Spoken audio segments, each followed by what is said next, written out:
கோவை கொடிசியா வளாகத்தில் 1,00,000 சதுர அடியில் பில்ட் இன்டெக் கண்காட்சி 4 நாட்கள் நடைபெறவுள்ள இதில் சர்வதேச, தேசிய அளவிலான வர்த்தக நிறுவனங்கள் கலந்து கொள்ள உள்ளதாக கொடிசியா நிர்வாகத்தினர் தகவல். தென்னிந்திய அளவில் கட்டுமானத்துறை தொடர்பான மிகப்பெரும் வர்த்தக கண்காட்சியாக பில்ட் இன்டெக் கண்காட்சி கோவை கொடிசியா வளாகத்தில் ஒவ்வொரு ஆண்டும் நடைபெற்று வருகிறது. இந்நிலையில் 14வது எடிஷனாக வரும் ஏப்ரல் 18ஆம் தேதி துவங்கி 21 பில்ட் இன்டெக் 2025 கண்காட்சி குறித்த செய்தியாளர்கள் சந்திப்பு கொடிசியா தலைமை அலுவலகத்தில் நடைபெற்றது.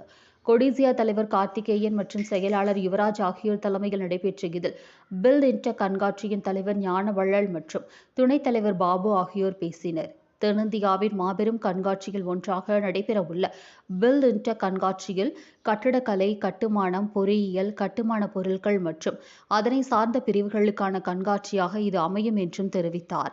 கட்டுமானத்துறை சார்ந்த நவீன தொழில்நுட்பங்கள் மற்றும் செயல்முறைகள் குறித்து இங்கு காட்சிப்படுத்தப்பட உள்ளது என்று கூறிய அவர், ஏப்ரல் 18ஆம் தேதி முதல் 21ஆம் தேதி வரை கொடிசியா அரங்கத்தில் காட்சிப்படுத்தப்படும் இக்கண்காட்சியில் இந்தியாவின் முதன்மையான கட்டிடம் மற்றும் கட்டுமான கண்காட்சியாக நடைபெறும் என்றும் தெரிவித்தார்.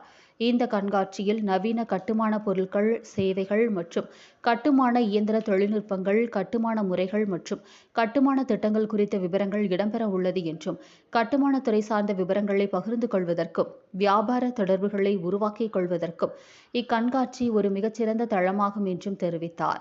இக்கண்காட்சிகள் டெல்லி, குஜராத், ஹரியானா, கர்நாடகா, கேரளா, மகாராஷ்டிரா, பாண்டிச்சேரி மற்றும் தமிழகம் உட்பட பல்வேறு மாநிலங்கள் மட்டுமல்லாது சர்வதேச அளவில் இருந்து முன்னணி கட்டிட தொழில் வல்லுநர்கள் தங்களது அரங்குகளை அமைக்க உள்ளதாக தெரிவித்தனர். கட்டுமானத்துறை வேகமாக வளர்ச்சியடைந்து வரும் நிலையில் சுமார் 200 கோடி ரூபாய் அளவில் இந்த கண்காட்சியில் வர்த்தகம் எதிர்பார்ப்பதாக கொடிசியா நிர்வாகத்தினர் தெரிவித்துள்ளனர்.